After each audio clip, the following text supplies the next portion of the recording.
Hello everyone, I'm James Milan and I am here in the town manager's offices with our town manager, Adam Chapdelaine. As always, a pleasure to talk to you, Adam. Glad to be here. Thank you. We just wanted to ask you to begin with, just give us a sense of, well, what's happening right now in terms of the budget cycle that of course will culminate with town meeting ratifying that budget in the spring.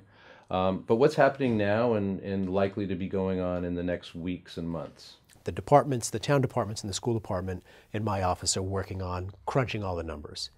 The more external facing, but still somewhat more of an internal discussion, starts to take place at the Long Range Planning Committee and then eventually builds up to the Budget and Revenue Task Force, which is a larger and more widely publicized meeting.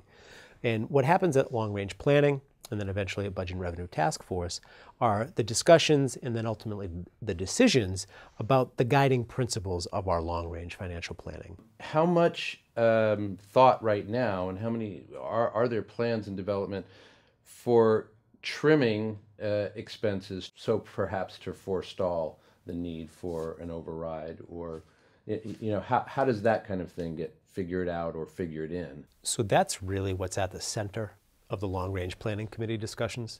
So when the override was passed in 2011, the high-level agreements were general education could grow at 3.5%, special education could grow at 7% based on historical averages, and town budgets could grow at 3.5%. Those being sort of the discretionary spending.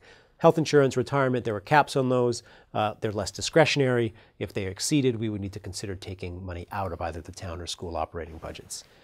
Going forward, so FYs 12, 13, 14, 15, we kept those 3.5% and 7% caps, as I mentioned.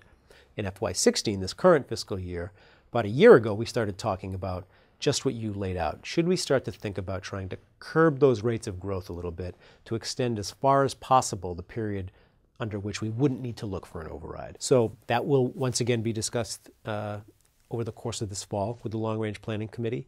But it definitely, that is how we're looking at how can we squeeze the life of the 2011 override as far as possible while maintaining the level of services that were promised in 2011. So that's the balance we look at. So between now and the end of the calendar year, the Long Range Planning Committee will probably meet 2 to 3 more times, and that's where we will make, basically we'll collectively make a decision about what those percentage growth numbers will be for town and school, whether or not we're going to take a second look at what we allow for the growth factor in terms of new students coming into the district.